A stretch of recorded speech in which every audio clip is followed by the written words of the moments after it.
Well, hello, Manna. It's good to see you all again. Thanks for joining us for our Manna moment. We've been having a great time interviewing various people. And I just got back from South Dakota with my brother-in-law, Rick Miller. Many of you know him, and we had a great trip.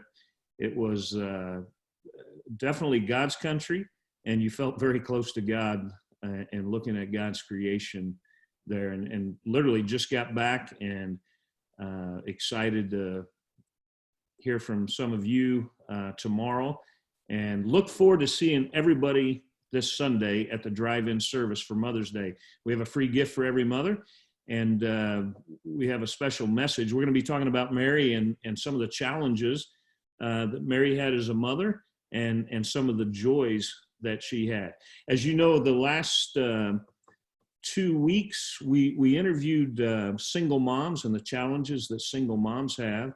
And then we interviewed a single dad that's raised two girls last week. And since it is Mother's Day this Sunday, I wanted to invite some very special mothers to this interview who I know very well. And I want to introduce, of course, you know, Glenda, my wife, for those that don't go to Manna and you just watch our videos. This is Glenda. And we have two boys, Kyle and Ben. I'll introduce them in just a few minutes.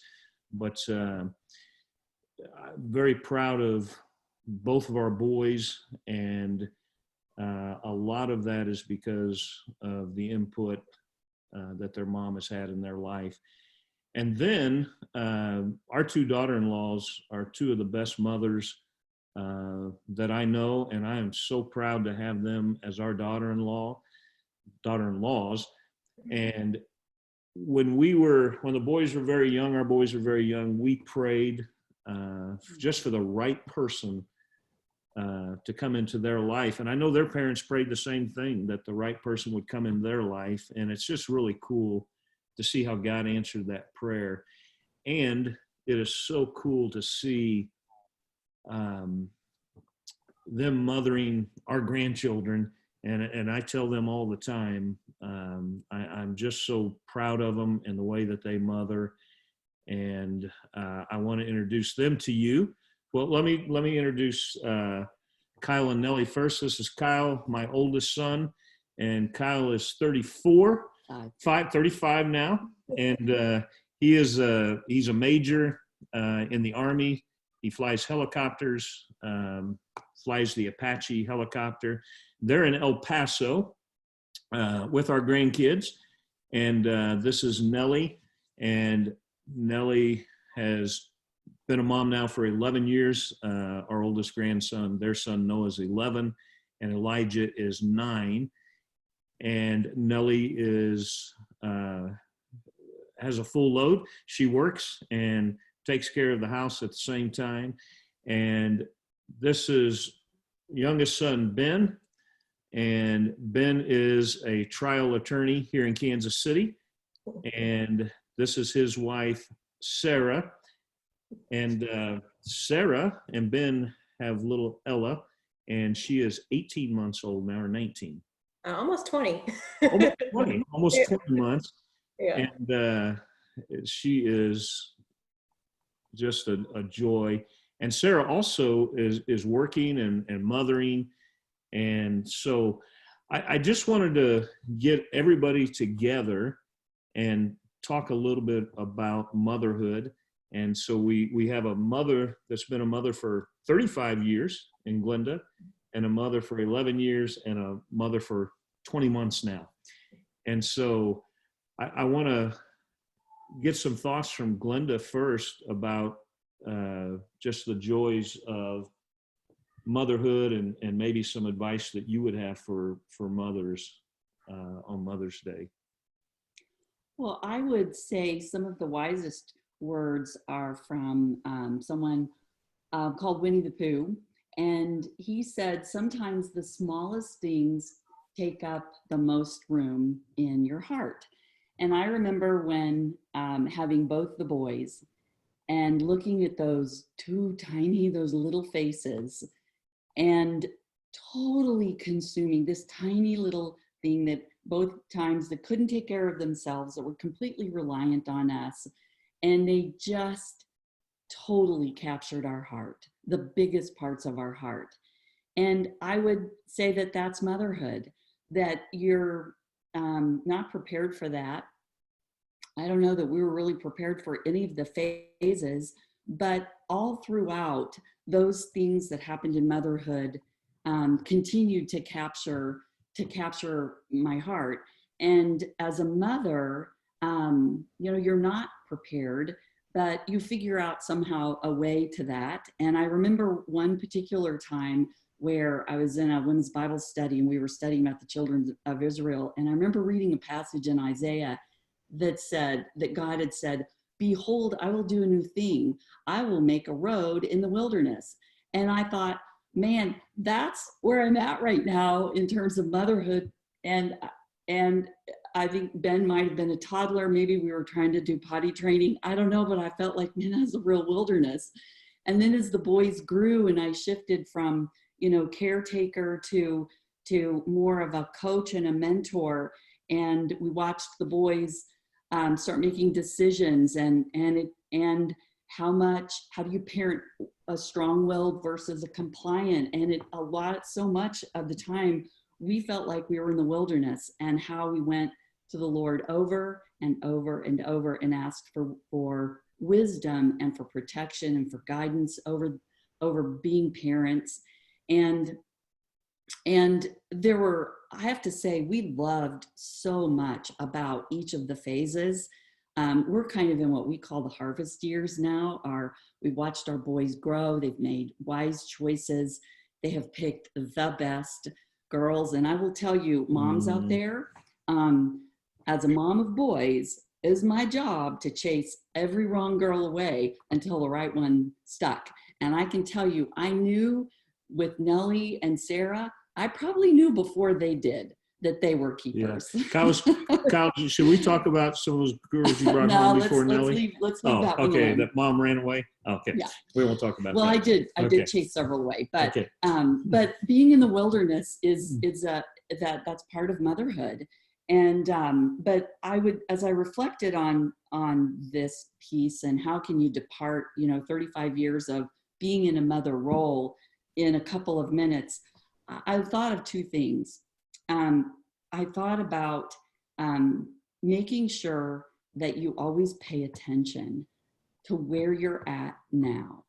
It's so easy to wish they were walking, wish they were out of diapers, wish they were out of school. Just pay attention and love where you're at. And that's one thing that sometimes we did well, and sometimes we had to remind ourselves that we needed to slow down and just pay attention. And then we didn't always do it well. I do remember a time where, I don't know how old Ben was, but he had to literally grab my face and he held my cheeks. He said, "Dad, pay attention to me." So second is keeping room in your heart to be amazed. One of my favorite Psalms is Psalm 66, and David says, "Take a good look at God's wonders. They will take your breath away." And children will take your breath away. Mothering will take your breath away. Now, sometimes it sucks the life out of you, but most of the time it breathes life into you as a mother. And there have been times where I've been surprised, where the boys have amazed me. And there are times where I can see where we've influenced. I see that they've made a way in life, maybe in spite of us, whether we did some things right or wrong. But as Rick said, one of the things that has been one of the crowning jewels of parenting boys, in our case, was getting the girls by way of daughter-in-laws. And that just took me by surprise. And that was like this massive hug from the Lord. I shouldn't have been surprised, because we were praying for them from the time they were in my womb. And I will tell you, I have learned so much from both Nellie and Sarah. They have become dear to me. I love them. as daughters. And I've, again, had to learn what's my role. When do I need to be quiet? When do I need to pray? When do I need to just bring food? Always bring food. When do I show up? When do I stay away? But watching both Nellie and Sarah become mom has just been that extra proof that the Lord says, look at God's wonders, he will take your breath away. And so with that, I would close maybe this piece of guidance. There's a lot of doubts along the way when you're a mom. Am I doing it right? You know, I think, Kyle, yeah, we did overdose you one time on trimethoprim. I don't even think they make that anymore, but yes, we did. And we had to put you in a swing for like 6 hours just to get you detoxed. And we made mistakes. And but moms, you can do this, and it's such a blessing. And it's a blessing to watch Kyle and Nellie, to be a part of their lives. It's a blessing to watch our women, our moms at our church in all the different phases. And I would leave you with again, starting with Pooh, ending with Pooh. And he said, remember that you are braver than you believe, stronger than you seem, and smarter than you think. So happy Mother's Day. Okay. So in 2 minutes or less, share, and it may be the same, or it may be two different things. Share the greatest joy you had when the boys were growing up in their formative years, and the greatest joy you have now as a mother. And maybe they're the same thing. I don't know. Well, I never will forget the time that the boys made my birthday cards, and Ben, who dearly loved his allowance and saved it and had every penny of his ever earned allowance, how both Kyle and Ben, they made my birthday card, or maybe it was a Mother's Day card, Mother's Day or birthday. My birthday's around the same time. And they had put their own dollars inside of my birthday card, because they always get dollars in their birthday card. And I saw, you know, the $1 or $5, whatever it was not the thing. The thing was that I saw these boys growing, how to care for another person, how to sacrifice. And I knew that influence was coming from Rick on how to parent, how to father boys, and how to honor their mother. And seeing throughout the times where Kyle and Ben, you've honored me. And so it's the same. So it's the same for today. It is the same today. The joy today, do honor you absolutely. Okay. The joy today is watching you be fathers to our grandkids. Yeah, I would agree with that. So let me switch gears a little bit, and thank you, Donna, and talk to Nellie a little bit. So Nellie's had some unique challenges that a lot of moms doesn't have. Nellie, I think, I may be wrong in this, but you guys have moved, is it 8 times in 13 years? 11. What?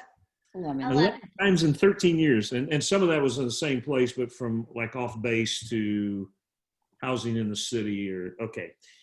So that's a unique challenge. 2 of those times, Kyle was deployed. Some of those times Kyle was on training. And so Nellie had the challenge of moving, working, and raising boys. So talk to us, Nellie, about, because we do have some moms in our church that are military moms as well, and some wives, and some of their children are grown now. But just talk to us about the challenges there, but also the joys of it in raising boys. Okay, so the challenges of being a mom to Army children and Army husband, is that what you're asking? Yeah. Okay. a mom, really the challenge of being a mom as you move and as it relates to your boys. Okay.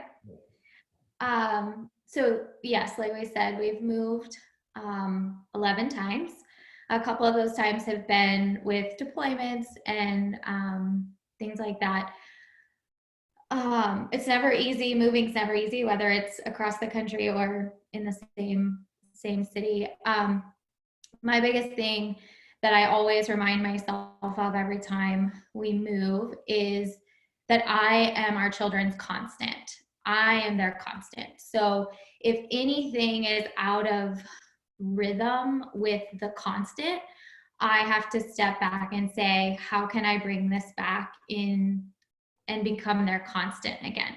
So for example, his last deployment, our oldest, Noah, was 5, and he was at a very unique age because he recognized the loss and that hole that his father, had in his daily routines. He's a very black and white routine child, and so that was a big loss for him. So I quickly recognized that, this was impacting his behavior and his thoughts. He also wasn't quite at an age where he understood time. So he knew dad was going to be gone for a very long time, but he didn't understand how long. So after like 2 weeks, he'd say things like, it's been a long time. When's daddy coming home? And so I'm like, well, we have like 300 more days.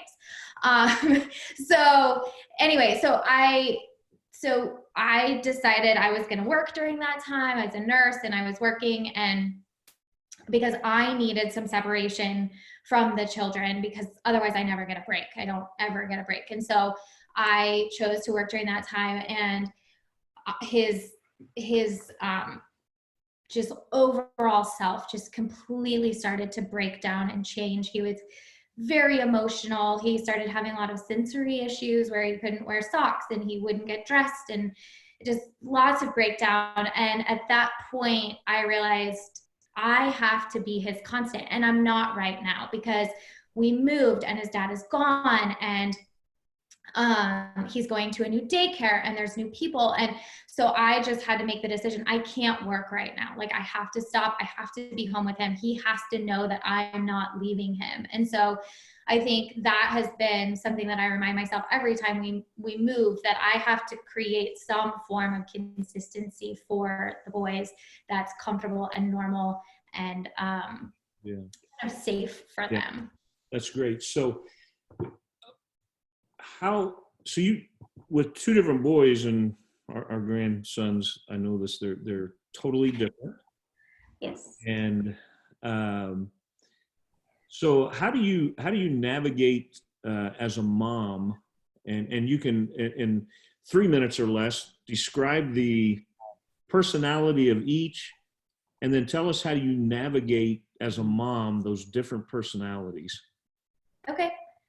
So Noah is our oldest. He's 11. Noah, from the day he was born, was not an easy child to raise. He was very, he's a perfectionist. He's black and white. He's very structured and rigid.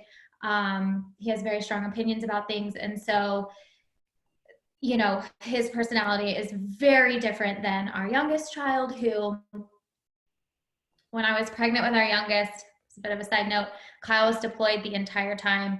And I prayed so hard every single day, all day. I was like, God, I can't do another Noah by myself. I've got to have something easier. I can't do it. And so God gave me, like, I didn't even know babies were like this. I was like, people have babies like this? For real? Like, this is not even real. And he would just fall asleep, but he was so easy and laid back, and he's still that way. He's very unique in the things he loves. He thinks outside the box. He's super creative. He doesn't care about what anybody thinks about him. So they're complete polar opposites, but they adore one another. Like they just fall into sync as brothers, which is such a gift. Mm-hmm. Okay, so that's their personalities. The best way I can explain raising these 2 children and understanding how to, and I go back to this all the time, is for Mother's Day, Kyle has he started a tradition years ago that the boys would go and pick out flowers for me for Mother's Day, hanging flowers. And they both pick out the same kind every year. Like they might change the color, but they always pick the same flower. And 2 years ago, I was out watering them and taking care of them. And all of a sudden this like light bulb moment went off. And I was like, oh my goodness. So the flower that our oldest, Noah, always picks is so finicky. It requires so much water, and it requires sunlight part of the day and shade part of the day. And that's the only way it thrives. But when you give it what it needs, it is the most beautiful, gorgeous flower. I mean, it's just beautiful. But if I ignore it, it dries up, it is ugly, it dies, whatever. The other flower, the one that Elijah always picks out, requires like nothing. Like I could give it whatever I remembered to give it and it would flourish. And I just had this light bulb moment where I was like, this is like raising my children, because if I gave the plant that Elijah needs too much water, it would die. Like if I overparented him, the thing would die. But Noah needs more care, and that's how he blooms, and that's okay. They both require completely different things to blossom and bloom beautifully. And so that is what I always go back to when I feel like, well, Noah's getting more attention right now, and Elijah's not getting as much attention, but it's like, I can't smother Elijah or he won't thrive. Like that's not what he needs as a parent from his parent or from his mom. So anyway, that's kind of how I navigate parenting them. So last thing, tell me what really just makes your heart full of joy as you think about raising your boys. So it kind of goes back to the flower thing, the plants, which I know Glenda loves.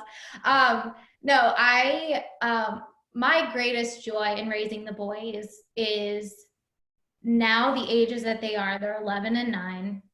Their personalities are really starting to blossom and bloom. We have great conversation. They are having their own ideas about things and opinions on things.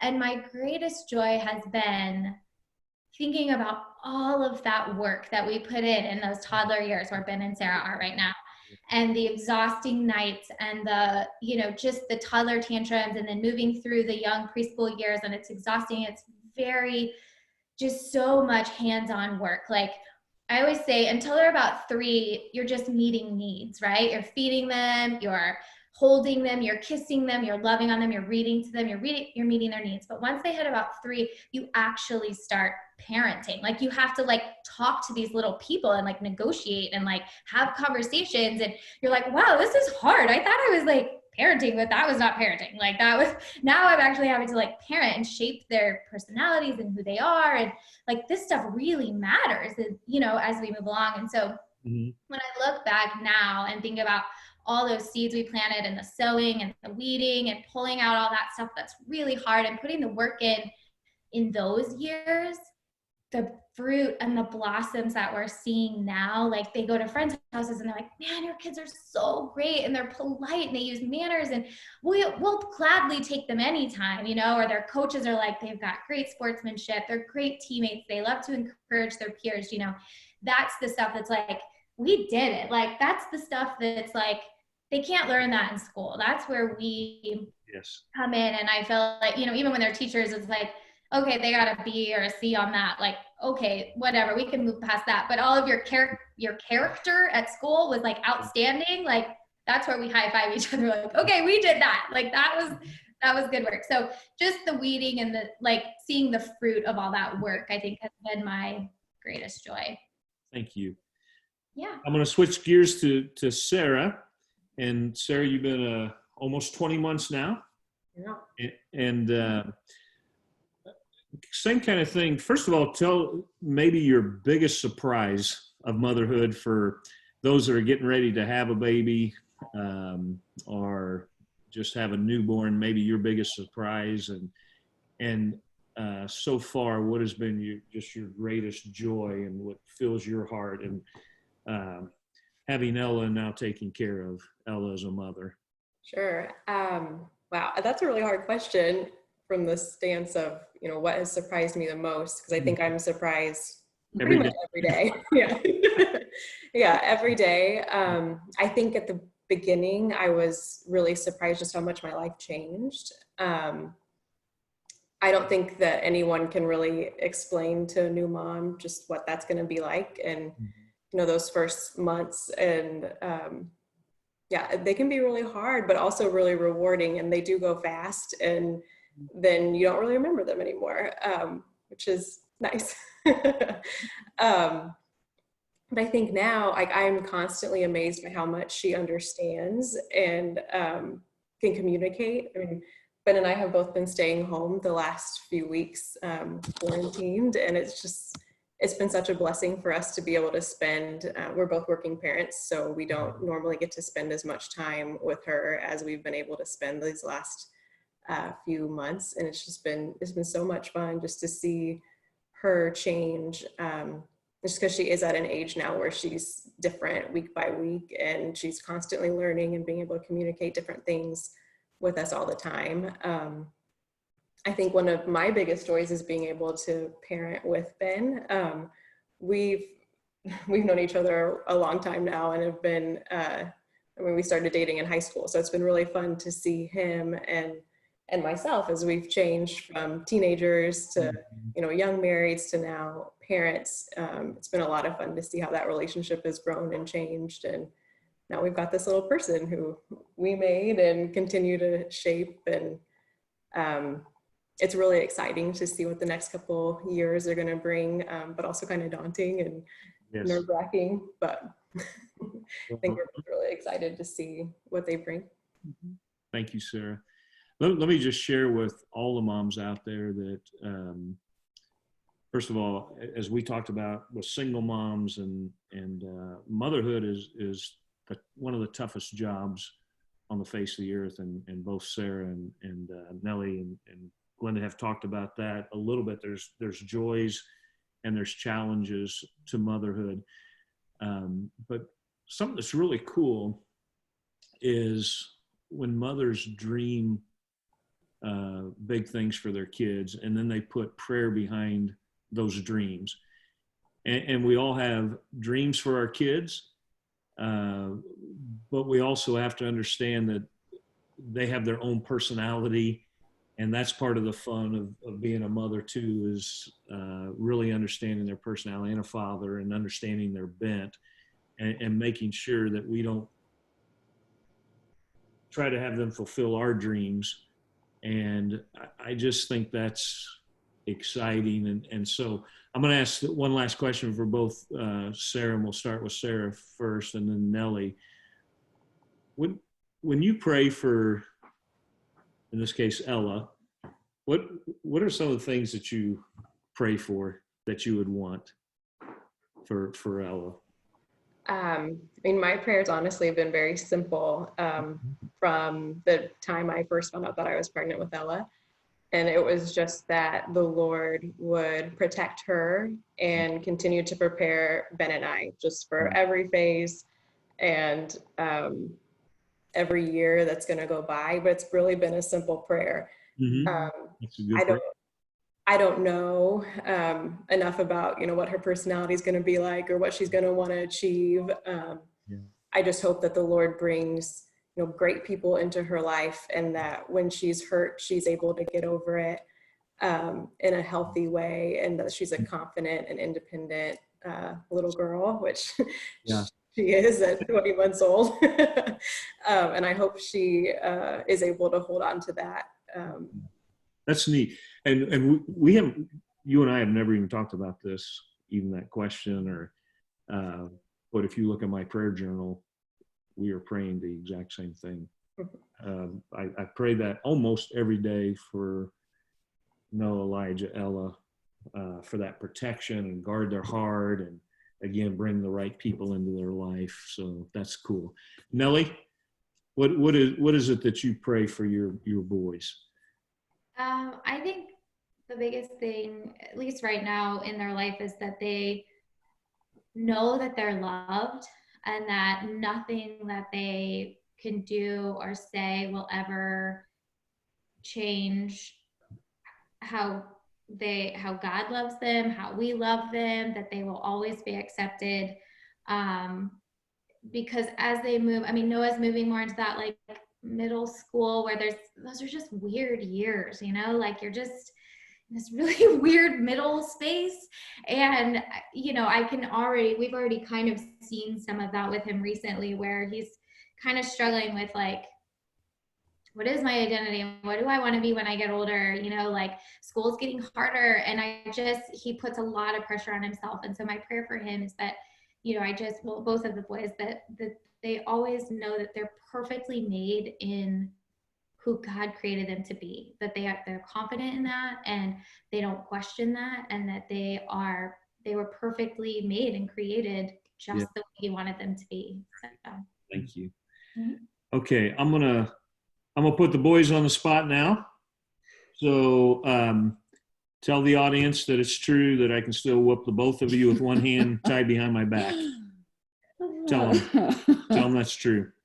Not quite. Okay. So maybe Ben, probably Ben.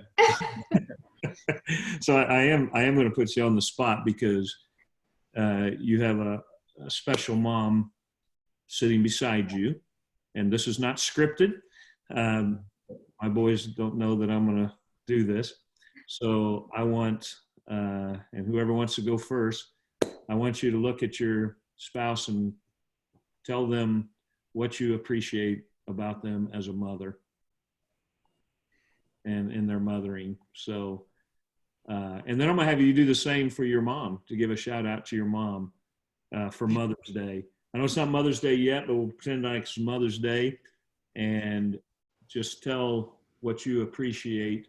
And since you're the oldest, Kyle, we'll start with you first, and you tell Nellie what you appreciate about her being a mother. Okay. I know it's on the spot. There are a million things I appreciate about you as a mother. You talked about how you are usually, well, you are not usually, really all of the time, you're the constant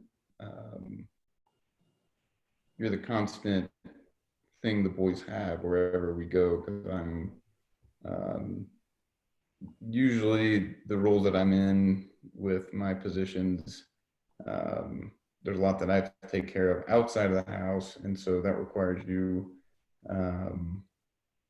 to be the foundation and constant for our house. And it is what you do on a daily basis from year to year for the last 11 years since we had Noah is it's invaluable. And I could not do what I do if you weren't that constant for the boys. And so I am in awe of you every day for doing it. I know it's thankless a lot of times. I know it's sometimes it feels defeating, like we've talked about sometimes. But like we've talked about, I know it's in the long run, it's incredibly rewarding. And I am so proud of what you do for our family on a day-to-day basis for our boys. And I am thankful for the way that they are starting to become their own person and have their own personality and make their own decisions. And I love watching how you guide them and coach them through that process and let them make their decisions while still being them. And so, amazing, man. Yeah. Thank you. Thank you. Ben? There's 2 million things that I appreciate. Sarah. But if I had to narrow a few of them down, some of them are the way that from the beginning you've taken care of Ella and made sure that she has everything she needs always. Even if it's just small things like diapers or having her things organized for me to take her to school in the mornings.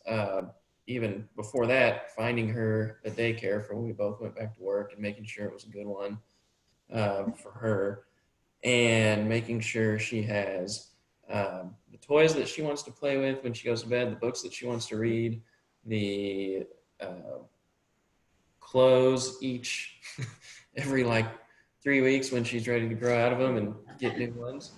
But more than that, I appreciate most the way that I see you love Ella and how much you enjoy spending time with her and how much she loves spending time with you. That's what I appreciate most. So thank you. Thank you. All right. So the last thing I want to do is put you boys on the spot again. Just to give a shout out to your mama for Mother's Day and tell why you love her and appreciate her and why you're thankful for her. And Ben, you get to go first this time. All right. Well, you have to look at your mom. It's the COVID look.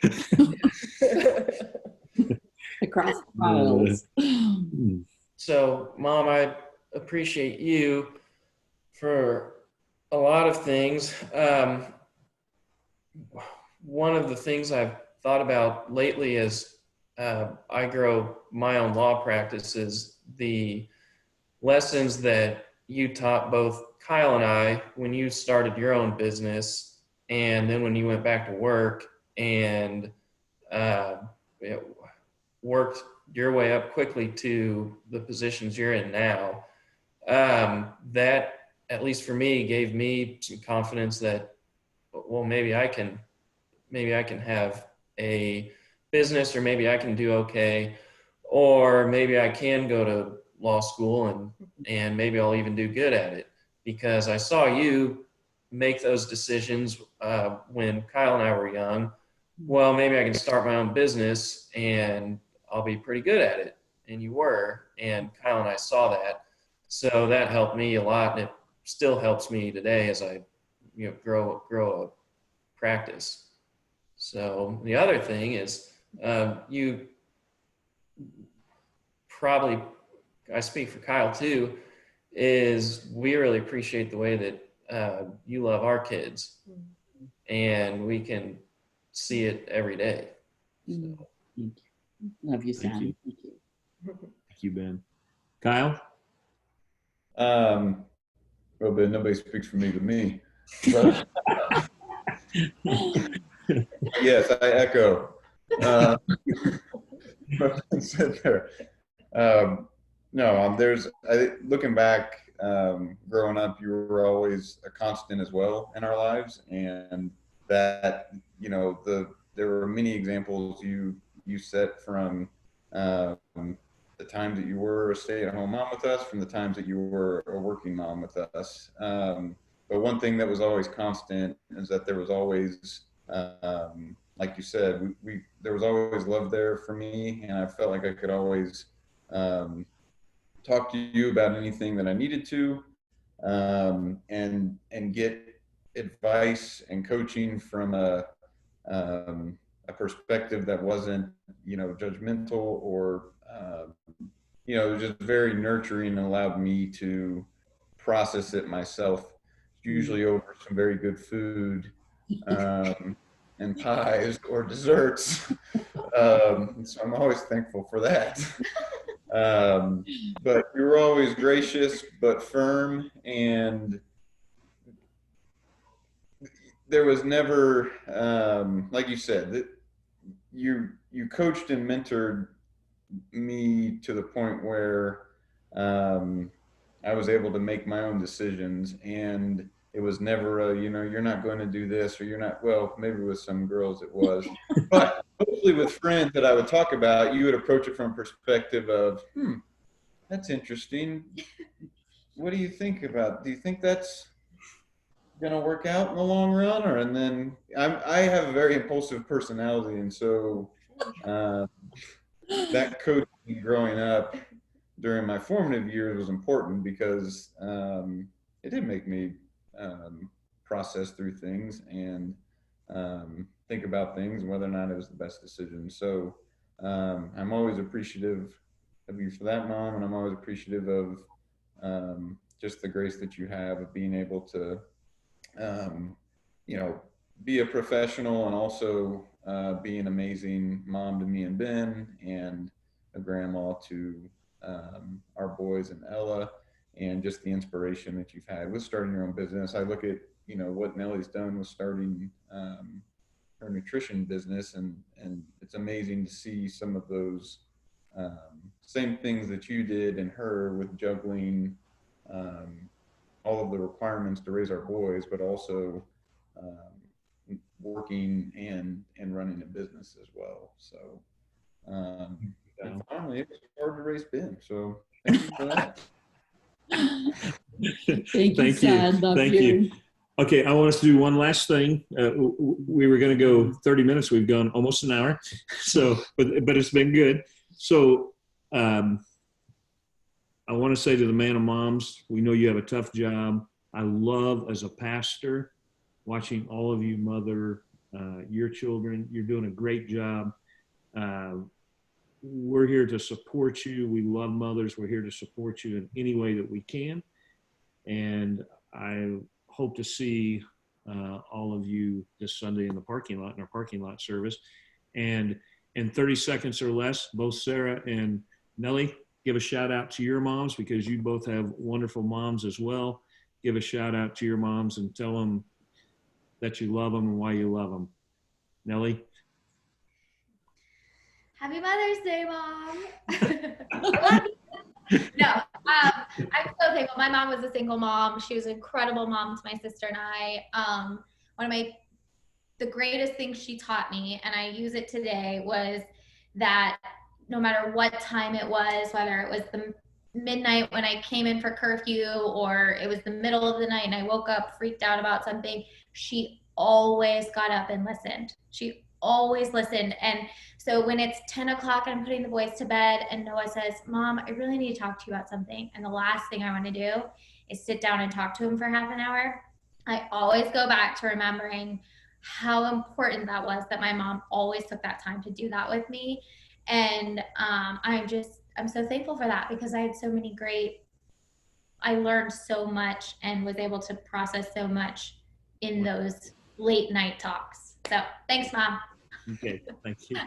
Sarah, give a shout out to your mom. Yeah, I think for me, I think my favorite thing is being able to, or seeing how my relationship with my mom has changed as I've gotten older. And especially now that I'm a mom myself, it's more from, you know, really parenting to a friendship. So I'm really thankful for the friendship that I have with my mom. Happy Mother's Day, Mom. Thank you. We appreciate your moms very much too. So thank you guys for being put on the spot, and we'll see y'all later. Bye. Bye. Good to see you. Love you guys. Love you guys. Bye.